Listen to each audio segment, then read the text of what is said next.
Buenas noches, queridos y amables televidentes, sean todos bienvenidos a su programa, ni más ni menos, hoy dentro de la justicia, con ustedes, Yesniel Calcaño. Para mí un placer compartir con ustedes a través de las distintas plataformas y a través, además de esta magia de la televisión, que ustedes nos den el placer de entrar a sus hogares.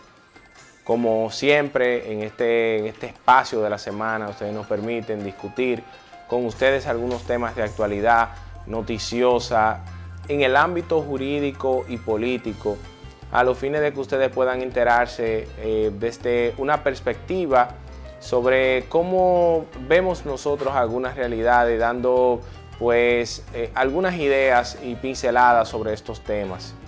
Esta noche estaré con ustedes discutiendo algunos temas que nos pueden a nosotros impactar a todos los dominicanos y que luego del COVID, toda esta crisis post-COVID, esta crisis sanitaria que a nosotros nos ha impactado y además el tema de la guerra, pues han habido una serie de situaciones que siguen de alguna manera ralentizando la economía dominicana y por qué no la economía del mundo. Vemos en el caso de Nayib Bukele, que quiso colocar lo que fue un invento de poner la economía de ese país, El Salvador, en base a la criptomoneda, y el Fondo Monetario Internacional le ha hecho la advertencia de que debe pues reencabezar o repensar esa realidad, en vista de que la criptomoneda es una moneda que es muy volátil. Hoy puede costar una sola moneda pues una cantidad exorbitante y mañana cambiar, porque cambia así como la bolsa puede en su momento pues ir de un lado a otro. Han sido impactados toda Latinoamérica por esos gobiernos populistas, esos gobiernos que, al igual que Nayib Bukele, pues buscan limitar los derechos de la persona, derechos que han costado sangre y fuego. Muchas limitaciones a los detenidos de las distintas maras salvatrucha, donde pues de alguna manera se viola lo que es el principio jurídico que establece que nadie puede ser culpable por el hecho del otro. ¿Y por qué decimos esto? Porque el presidente ha enviado a que se recrudezca y se limite los derechos de las personas que están presas de estas bandas cuando algún lugarteniente o alguna persona asociada a estas bandas comete algún ilícito en las calles. Entonces, si una persona ligada a estas bandas comete un ilícito en las calles, a ellos que están presos por un hecho distinto se le va a recrudecer y a limitar. Es como si a usted, por el hecho de un tercero que no tiene nada que ver con usted directamente, en principio, porque es de alguna manera de una asociación criminal, pues a usted se le esté lacerando en sus derechos por un hecho que esa persona está cometiendo. Y eso jurídicamente no es admisible y viola lo que es la Carta Interamericana de los Derechos Humanos. Hoy la gente lo ve bien, mucha gente lo aplaude y lo verifica, pero sabemos que toda esa situación es culpa de todos esos gobiernos corruptos, de los cuales ha sido de alguna manera administrada ese país. Y además también por todas las situaciones a las cuales ha sido sumida ese país. Entonces no es tan bien que usted, pues que haya creado todo ese mal de pobreza, esas situaciones, y hoy usted lo quiera pues emplearla a batazos con esas personas que han sido víctimas y creación de las limitaciones que usted mismo le ha creado a ellos. Es por ende que eso debe ser un tema rechazado por todos, porque esas son situaciones que así inician y ya luego pues se repiten. Hemos visto y se ve en estos momentos en todas las noticias que al ex director del Instituto Postal Dominicano, la Procuraduría General de la República, directamente lo que es la Corte del Distrito Nacional, acaba de archivar uno de los procesos que él lleva que tiene abierto, el proceso que le había aperturado mediante una denuncia, lo que es el defensor del pueblo, porque se había limitado o había rechazado entregar informaciones al defensor del pueblo. Recordamos que Adán Peguero, quien era el director del Impostón, estaba cancelando a personas que eran de alguna manera empleados de carrera, y eso se denunció. Esas personas fueron por ante el defensor del pueblo y luego de esto el defensor del pueblo le pidió informaciones. Adam Peguero se negó. Al Adam Peguero negarse, esto conllevó, y según así lo establece la ley del defensor del pueblo, a que Adam Peguero entrara en la comisión de un delito, y así lo establece la ley del defensor del pueblo.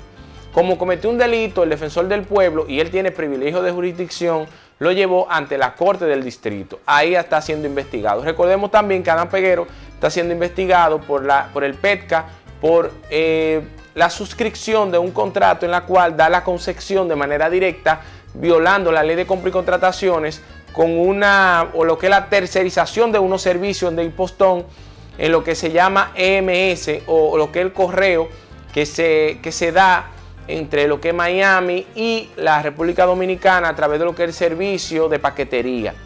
Eso todavía está siendo investigado, que es el segundo caso que él tiene abierto, pero parece que este caso ya fue archivado por la Fiscalía de la Corte del Distrito Nacional. Vemos también que el defensor del pueblo, que es un derecho que le asiste, ha objetado ese archivo con el interés de que se deposite otro requerimiento que sea diferente al archivo, es decir, que sea acusado Adam Peguero.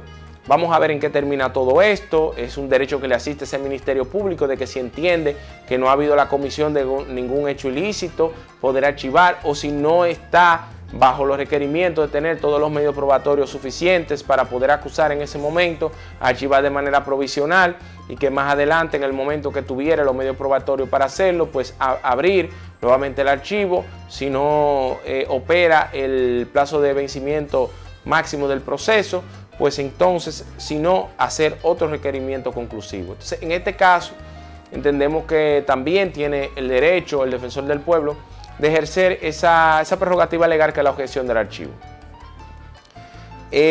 Hay un tema también que nos ocupa mucho, que es el tema de la seguridad carcelaria. Vimos la semana pasada lo que fue una intentona de motín en el CCR El Pinito La Vega, donde un grupo de internos se amotinaron y tomaron la rienda o el control de un subdirector de este centro. Esto pasó por alto y fue muy poco comentado en las redes sociales y muy poco llevado por los medios de comunicación. La verdad que esto es un tema que preocupa mucho. Y preocupa mucho porque sabemos que la cárcel de La Victoria ha sido ya en esta administración 2 veces intervenida. Y continúa ya en el mismo redil, la misma situación. Armas, drogas, dinero, comida desde fuera, limitaciones, el que más tiene dinero tiene más comodidad, muchas situaciones de fondo, muchas limitaciones. Y esto es una situación que debe acabar y que se prometió que se iba a acabar. Uno de los temas que también llamó mucho la atención es escuchar a los internos del Centro de Corrección Pinito La Vega decir que ellos estaban pasando hambre, Y sorprende mucho porque una de las cosas que escuchamos era que se le estaba mandando la comida desde los comedores económicos a los internos de los CCR. Pero eso debe ser investigado si es cierto que los internos están pasando hambre. Porque lamentablemente la sobrepoblación carcelaria solo tiene 2 responsables. Los ministerios públicos que piden prisión preventiva por todo, y aquel ministerio público que no pide prisión preventiva por todo, inmediatamente lo investigan. Y los jueces que por todo ponen prisión preventiva. Entonces, déjame la imagen, por favor, producción, déjame la imagen. Miren, esos son los internos del CCR El Pinito La Vega, que estaban armados con brichas, porque esos son armas que ellos mismos hacen con objetos que ellos logran desprender de los baños, de las celdas, y la afilan. Pero además ellos mostraron sustancias controladas dentro de los CCRs. Señores, los centros de corrección y rehabilitación fue un gran logro de la gestión de Radamés Jiménez. Y es algo que nosotros no podemos dejar dañar. Los centros de corrección y rehabilitación han ayudado mucho a que muchos hombres que en algún momento han cometido un ilícito puedan volver a las calles rehabilitados. Pero la realidad es que no hay el personal suficiente de los BTPs para poder dar la seguridad en todos los centros. La realidad es que no se ha seguido modernizando los centros de corrección y rehabilitación. La realidad es que no se le ha seguido dándole seguimiento a los centros de corrección y rehabilitación. La realidad es que están sobrepoblados los centros de corrección y rehabilitación. Entonces, el problema en nuestra República Dominicana es que aquí no hay continuidad del Estado. Aquí no hay continuidad del Estado. Es lamentable que nosotros ya estemos viendo los centros de corrección y rehabilitación, como dicen los privados de libertad, como si fueran los centros Rulay, es decir, las cárceles públicas, drogas, armas de fuego. Entonces hay que cuidar los centros de corrección y rehabilitación que debieron seguirse construyendo. En la administración pasada se hizo lo que fue la Nueva Victoria.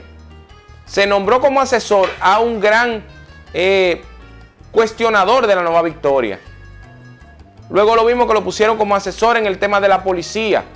No sabemos qué pasó, porque en el tema penitenciario no logró hacer nada. Duró 2 años en Procuraduría y no logró hacer nada.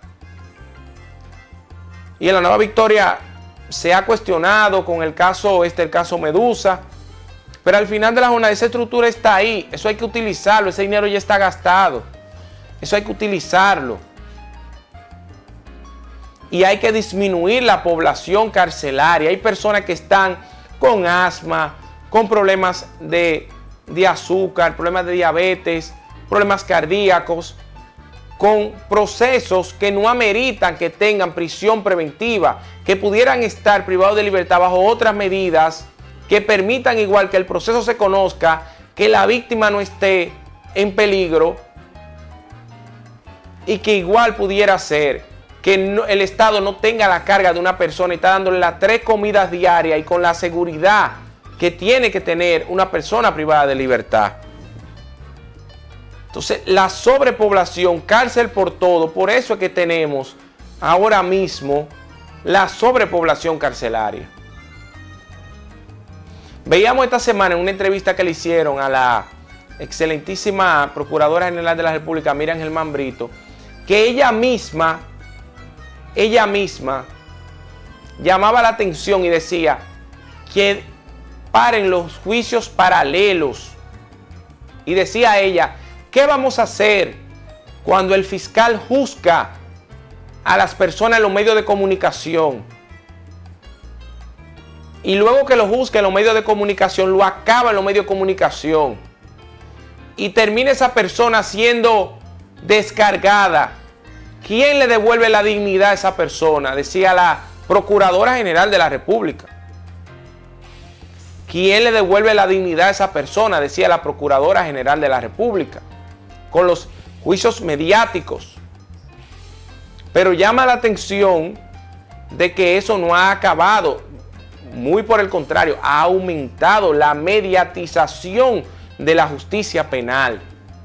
Y ya cuando la persona llega a una medida de coerción, ya es declarada culpable por todos los medios de comunicación. Si no, miren el caso de este cantante urbano llamado Roche RD, donde ni siquiera guardaron, señores, la integridad de una menor de edad y publicaron los interrogatorios de la menor de edad. Todos los interrogatorios y todos los elementos de prueba de esa medida fueron filtrados y nadie investigó quién filtró eso. Y en los medios de comunicación andaban todos los elementos de prueba de ese caso. En estos momentos todavía se está conociendo la medida de coerción de la otra joven que es coimputada en ese caso, la susodicha joven que le llaman la demente, que los abogados de la joven decían en la audiencia anterior que ella era menor de edad al momento de la supuesta ocurrencia de los hechos. Hoy está el señor Roche RD purgando 3 meses de prisión preventiva. No sabemos si es culpable o inocente. Él tiene la presunción de inocencia. Ahora lo que sabemos es que para toda la República Dominicana, según los medios de comunicación, ya él es culpable, porque en los medios de comunicación le hicieron todo lo que fue una herramienta mediática para hacerlo sentir culpable, hacerlo ver ante la opinión pública como culpable. Entonces, ese es el problema.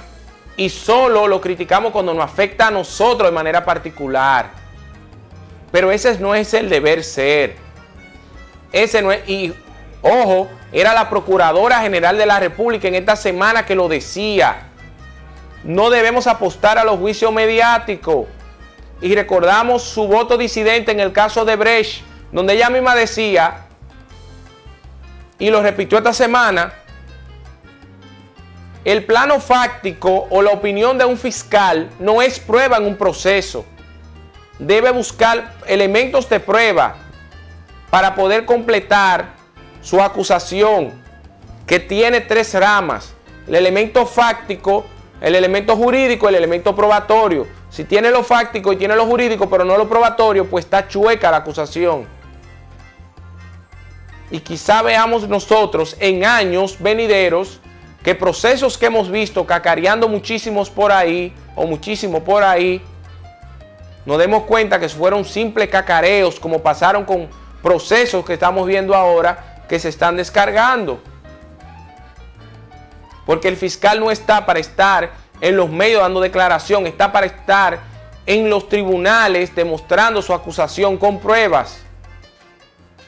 No para estar haciendo ser gracioso, para después salir de ahí a buscar una candidatura de diputado, senador, o de regidor, o de síndico, para utilizarla como catapulta política. No, no es para eso. Es para usted cumplir con un rol y no para hacerse gracioso con la sociedad, porque a veces usted va a tomar decisión igual que el juez. El juez no está ni para condenar ni para descargar, esto está para hacer justicia. No ni siquiera para darle a cada quien lo que se merece, esa abstracción, una abstracción de niveles ya muy antiguos, no. Para verificar los elementos de prueba y ver si esos elementos de prueba permiten establecer de manera fehaciente, más allá de toda duda razonable, de que esa persona se le destruyó la presunción de inocencia. Porque lo que prima ahí en el proceso penal es la presunción de inocencia, para proteger a los inocentes de la arbitrariedad del Estado. Porque el proceso penal y las garantías constitucionales se la estableció el Estado como límite propio ante sus propias arbitrariedades. ¿O por qué ustedes creen que este mismo Estado no ha establecido, a pesar de que en el Cono Sur y en toda Latinoamérica ha avanzado muchísimo, la jurisdicción contenciosa administrativa? Y todavía nosotros, para impugnar al Estado a través de una demanda contenciosa administrativa, tenemos que irnos a la capital, todo está centralizado.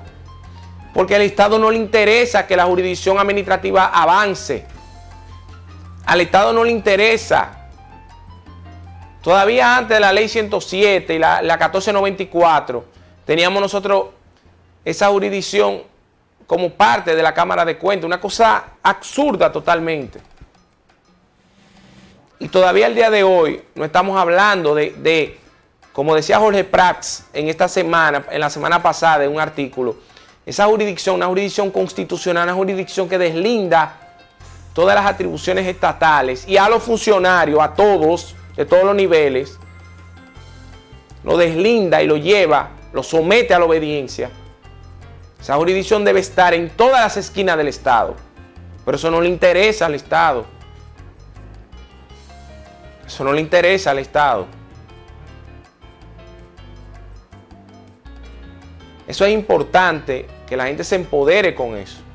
Que nosotros podamos ver lo que es la ley 107.13, lo que es la responsabilidad patrimonial, cómo usted puede perseguir a un funcionario, porque ese funcionario no ha dado una información, ese funcionario no ha dado el acceso, ese funcionario no ha cumplido con el deber que tiene que cumplir ante usted, porque recuerden que el primer mandatario, no lo entendamos, el primer mandatario es el presidente y el mandante somos nosotros los ciudadanos. Si el presidente está para servirnos a nosotros, los ciudadanos. Porque el soberano es el pueblo. Que ahí voy a hablarle un poco con respecto a lo que es la delegación y cómo nosotros delegamos. Y lo que es el tema de cómo se relaja con la delegación. Y quiénes son los que ejercen la delegación y si se está ejerciendo de manera ecuánime y respetuosa, de manera adecuada muchas veces. Pero eso lo vamos a hablar luego de una breve pausa comercial, así que no le cambien.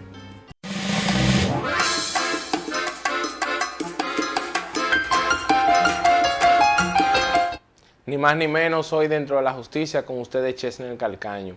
Antes de la pausa yo les decía a ustedes con respecto a lo que es la delegación. Ustedes saben que nosotros cuando votamos en las urnas, lo que hacemos es que mediante el voto delegamos.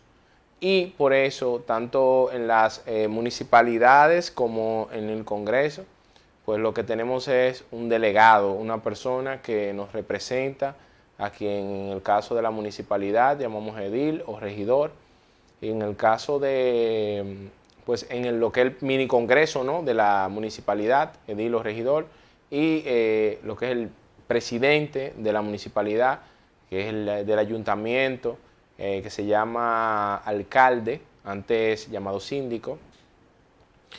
Y en el caso del tema nacional, pues tenemos lo que es el diputado en la Cámara Baja y lo que es el senador en la Cámara Alta, que es pues el máximo representante ahí. Y tenemos pues al presidente y vicepresidente de la República. Y nosotros mediante el voto lo delegamos. Ellos tienen lo que es la representatividad, ellos tienen de alguna manera pues la toma de decisiones. Tenemos el poder ejecutivo, el poder legislativo.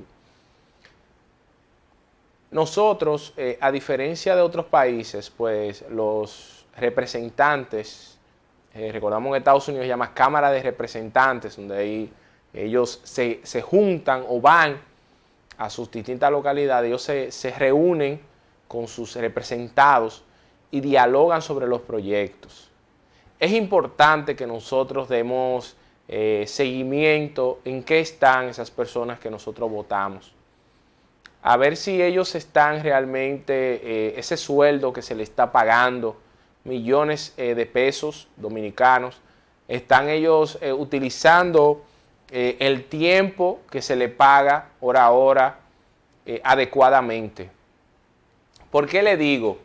Yo a veces siguiendo las distintas redes sociales veo muchos legisladores de distintas esquinas del país, tanto en la municipalidad como en la parte congresual, pues muy distantes de las necesidades que imperan y que realmente laceran a la República Dominicana, al ciudadano de a pie.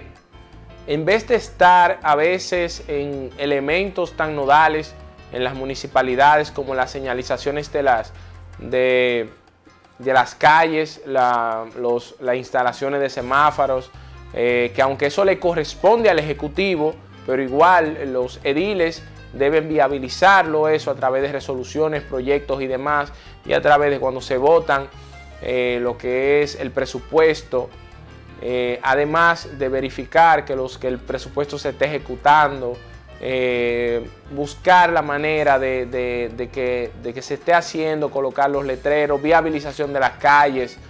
Por ejemplo, en el caso de Moca, un tema que yo veo que lacera mucho, y es en el tema de este tramo donde está el Colegio Don Bosco, aquí en Moca, donde toda la mañana se hace un tumulto enorme en el momento en el cual se van a desmontar todos los jovencitos o los niños, donde los padres lo van a llevar a los niños. Y yo entiendo que en ese espacio ahí, esa calle que está en ese trayecto ahí, como el que va, me parece que es la Ramón Cáceres, me parece que la avenida, no sé si la avenida de los agricultores, me parece ese tramo que se llama ahí, que está ahí cerca de la Plaza Green Gallery, ¿no? Ese tramo que está ahí es un tramo de la entrada de la ciudad. Y en las mañanas, imagínense ustedes que todo el que se está desplazando fuera de la ciudad se encuentra con todo ese tumulto de personas a las 8 de la mañana ahí, y la peligrosidad también que impera con los motores y pasolas que muchas veces no tienen el cuidado adecuado, a pesar de que hay una persona que se coloca, que no es AMET ni nada por el estilo, para viabilizar un poco el tránsito, porque tampoco hay un AMET o un DGCET ahí para cuidar ese tema de los niños cuando se están desmontando los vehículos de los padres y demás, que eso es un peligro ahí en una vía en la cual se va entrando a la ciudad, aunque ya usted dice, bueno, la entrada está allá en la plazoleta, pero bueno, ya eso sigue entrando hacia allá, hacia la ciudad, camino hacia el Palacio de Justicia. Y cosas como esa en la cual deberían estar pues los ediles de alguna manera ubicados en ese tipo de problemas que impactan de manera nodal al tránsito en las mañanas, que puede ser esos 15 o 10 minutos que usted se toma ahí, puede ser importante para una diligencia que usted va a hacer fuera de la ciudad, que usted va camino a Santiago, que se viabilice ese tránsito ahí, o que se pueda cambiar un tramo, o buscar la manera de viabilizar el tránsito en ese momento, o cambiar quizás la entrada a donde se hacía antes, que era la otra puerta, por el otro lado del paralelo de la calle, al lado de la Iglesia Sagrado Corazón de Jesús. Porque aunque confluye otro colegio, me parece que en ese centro ahí es menos peligroso, porque hay menos, es decir, la velocidad del tránsito es menos ahí. Sería menos peligroso para los niños. Ese tipo de cosas como que a veces se nos pasan desapercibidos, pero igual pasa con otros colegios que están cerca de la calle Duarte, que tampoco pudieran tener un policía municipal a la hora específicamente de entrada y salida de esos colegios, para que ayuden a la viabilización del tránsito, porque si bien es cierto que los carros se detienen, no menos cierto es que a la hora de usted detenerse, por un momento usted va a sacar un niño y le pasa un motor por el lado a todo lo que da. Pero además la señalización, darle seguimiento al tema de los semáforos, los espacios públicos, donde aquí todavía nosotros tenemos que lanzarnos a las calles porque las aceras están tomadas por letreros y demás. Y nadie le quiere, y disculpe el término coloquial, meterle el pico a eso, porque es un tema muy conflictivo, y hay que decir, un tema muy conflictivo. Entonces a veces como que, y me disculpa, nosotros estamos perdidos en temas etéreos, de tirarnos fotos, de temas sin importancia, que no impactan realmente a la ciudadanía. Y los temas que realmente impactan a la ciudadanía, nosotros no lo tenemos tomados con importancia. Es un tema que nosotros, y a mí hace muchos días que yo lo estoy viendo y me llama mucho la atención. Hay un parquecito ahí en Las Piraguas, muy bonito, que es el Parque de las Galletitas. Ese parque en pandemia se cerró, y ese parque es raro cuando yo lo veo abierto. Muy raro cuando yo lo veo abierto. Y antes yo veía que los padres llevaban a sus niños ahí, y ya yo veo de manera muy efímera o muy raro que yo lo veo que está abierto. Ciertamente lo limpian, siempre está limpio, pero muy raro que yo vea ese parque abierto. Entonces, cosas como esa, por ejemplo, aquí faltan muchos lugares de diversiones para los niños de escasos recursos, porque aquel que tiene dinero, pues va a llevar a su niño a Santiago, o lo lleva a La Vega, o lo lleva a Santo Domingo para que juegue. Pero los niños de escasos recursos necesitan lugares de diversión. Y qué bueno sería también que se lleven iniciativas para que los niños se les creen más parques de diversiones. Para que pudiera, mire el Parque de la Galletita vive cerrado. Vive cerrado. Y debería buscarse quizá un lugar cercano para crear un parqueíto, porque la realidad es que cuando estaba abierto, los vehículos se ponían ahí y estorbaban un poco el tránsito, pero hay que buscar como una pequeña salida, un parqueo para que se pudieran parquear y no estorbar el tránsito. Pero era un buen lugar que se mantenía abierto, y es raro cuando uno lo ve eso abierto. Y ese tipo de cosas son las cosas que impactan. Pero lo mismo pasa con el tema congresual. Veamos nosotros a muchos diputados que salen y senadores frustrados del Congreso, porque dicen, lo único que pasa en una ley en el Congreso es el presidente o la embajada norteamericana, que por eso dice que la ley de extinción de dominio se va a aprobar, que el presidente la quiere y la embajada también lo quiere. Por ejemplo, un legislador como José Lalu dijo, yo siempre tuve con 3 proyectos de ley y no lo pude aprobar. Hay muchísimos legisladores ahí no lo han podido aprobar. Pero hay legisladores ahí con proyectos de resoluciones, señores, para declarar y que el día del hombre, el día de qué sé yo qué, el día del colmadero. Señores, y leyes que impacten verdaderamente a la sociedad, no la llevan, como está el tema ahí de la AFP, que nadie le quiere meter el pico a eso. Y disculpen la terminología. El tema de las ARS, señores. Yo, cuando me tocó hacer mi tesis en Derecho Constitucional, que me tocó abordar el tema del aborto, a mí me sorprendió que aquí, el plan básico de salud no le cubre la pastilla anticonceptiva a las mujeres. Es decir, un carnet básico de seguro no le cubre la pastilla anticonceptiva a las mujeres. Y aquí las pastillas anticonceptivas, cualquiera, todita, toda, porque eso no es la, no, que la que el gobierno le quiera regalar. No. La que le prueba a esa mujer en base a su cuerpo y a sus hormonas, su realidad, a lo que ella necesita. Deberían ser gratis para que las mujeres se planifiquen. Y la AFP no le cubre eso. El seguro básico no cubre eso. Tiene que ser un seguro que sea de cierto, vamos a decir, de un plan más riguroso. Eso no lo cubre. Entonces, ¿por qué no se legisla en ese sentido? No, nadie se quiere meter con eso, pues son los ricos, son los bancos. Y la protección de los bancos a las personas, el tema de las tarjetas, todo ese tipo de cosas. Nadie quiere legislar en ese sentido. Y un sinnúmero de leyes que aplastan a los consumidores. Nadie quiere legislar. No, un sinnúmero de resoluciones, y disculpen el término, estúpidas,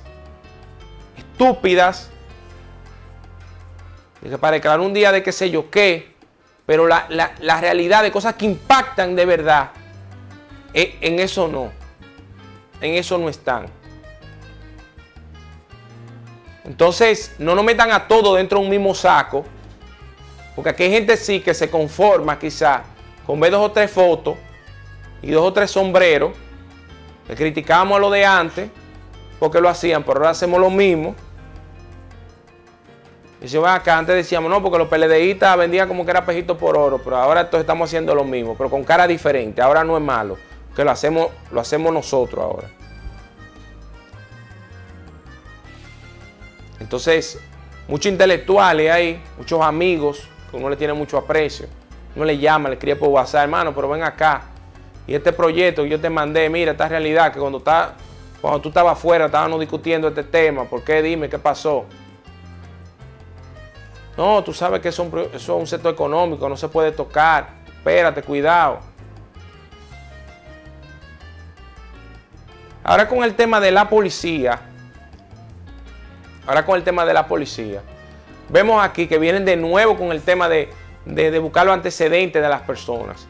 Que eso fue un proyecto de Brown Pérez, que fue director de la ME también una vez, el general, que está en retiro ya. Y el problema es la continuidad dentro de las instituciones, que fue un buen proyecto ese de Brown, y lo dejaron de lado. Ahora vienen de nuevo con el tema de la reforma.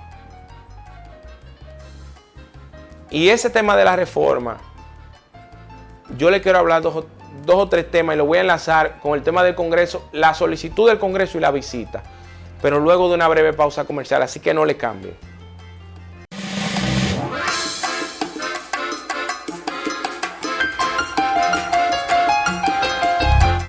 Ni más ni menos hoy dentro de la justicia. Señora, hablábamos antes de la pausa con respecto al tema de la reforma policial. Miren, ese tema de la reforma policial es un tema bastante escabroso.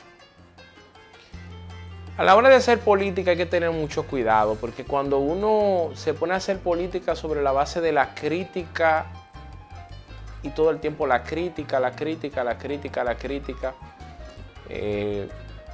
siempre recuerdo a un amigo que me decía que no es lo mismo estar viendo el juego desde fuera que las personas que están dentro ejecutando el juego, que desde fuera todos los errores se ven, pero el que está dentro, que tiene la presión del juego, no es lo mismo, no es lo mismo.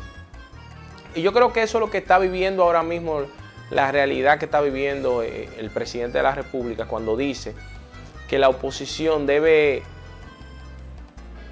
más que discutir, más que plantear y criticar, pues asumir un rol de plantear soluciones. Pero que el tema es que ese es el rol de la oposición, destacar las cosas negativas. Claro, que una oposición constructiva también establece algunos elementos positivos y elementos posibles. El tema es que cuando estábamos fuera, pues no establecimos nunca esos elementos posibles, sino que o establecimos algunos elementos posibles, como fue el tema de la reforma policial, el tema del Ministerio Público Independiente, el tema de la reforma judicial, el tema de la eliminación de la violencia, que en una entrevista con Sergio Carlos en la Antinoti dijo que la violencia ha estallado un poco más, que ha aumentado. Eso se estableció, que ha habido más robos, y eso es cierto, porque la canasta familiar ha aumentado, y eso es algo innegable por temas exógenos y endógenos, todos lo sabemos. Y ese tema de la reforma viene de hace muchos años. Tenemos una Policía Nacional que data de los años 30, creada por Rafael Leónidas Trujillo, que vino del ejército que creó o que crearon los estadounidenses y que se quedó con ese centralismo, esa corrupción, esa vigilancia, todas esas situaciones, el espionaje. Ahí estaba el SIN, lo que es el Servicio de Inteligencia Militar, todo eso. El DNI se desmembró de ahí, todos esos temas de la policía. El color gris de la policía que no le ayuda, la macana, todo eso en la policía. Familias que tuvieron enteras en la policía y eso fue de mano en mano. Lamentablemente el presidente Abinader sabe que él no puede en este cuatrenio cambiar completamente a la policía. No lo puede hacer, ni en 8 años lo va a poder hacer tampoco. Que uno de los temas es que para mejorar la Policía Nacional se necesita mucho dinero, que no lo tiene el Estado Dominicano en este momento. No dispone para cambiar la Policía Nacional presupuesto para eso. Se necesita mucho dinero para impactarla. Segundo, se necesita un cambio generacional, que eso toma muchos años. Pero hay un tema, el presidente puso a un grupo de teóricos ahí a generar un dossier y ellos mismos es que le están metiendo presión al presidente de que haga esa reforma. Ellos sabiendo que es muy bonito lo que tú escribes en papel, pero tú ponerlo en ejecución es muy lejos la realidad. Es muy lejos la realidad. Porque lo que hay dentro de la policía para hacer una profilaxis no es muy fácil. Y es despacio que debe hacerlo. No solo por lo que dijo el presidente, del costo político que eso lleva. No solo por eso. No solo por eso. Sino hasta del costo de la estabilidad que puede conllevar eso. Señores, uno sacar de 500 a 3,000 hombres de ahí con conocimiento de uso de armas y lanzarlo a la calle y que esos hombres mañana decidan tomar un mal camino y unirse a la delincuencia organizada. ¿De dónde ustedes creen que viene el grupo de los Zetas en México? Pues de la policía desarticulada. ¿Usted cree que no es posible que en la República Dominicana de 3,000 hombres que nosotros podamos sacar? Eso hay que hacerlo con mucho cuidado y pensándolo bien.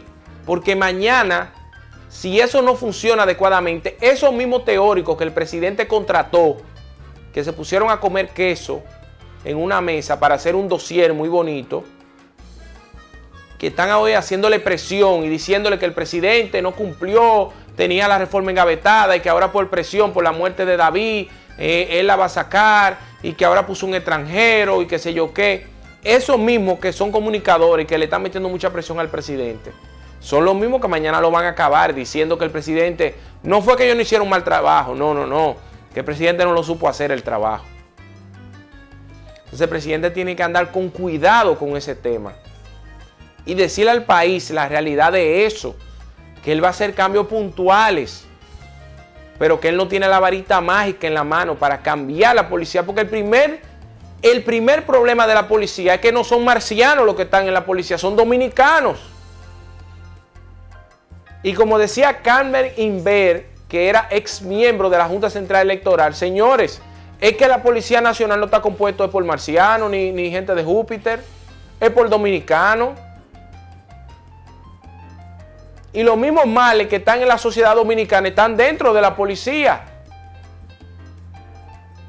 Esos mismos males que están en la sociedad dominicana están dentro de la institución de la policía y hay que ir extirpándolo de manera progresiva, pero no, como dice Maquiavelo en El Príncipe, no se pueden hacer cambios bruscos porque pudiera eso generar una catarsis. Pudiera generar una catarsis. Y como decimos en el campo, salir más cara al azar que el chivo. Así que el presidente tiene que tener cuidado con ese tema. Lamentablemente el presidente no ha tenido sosiego en estos días con muchos temas.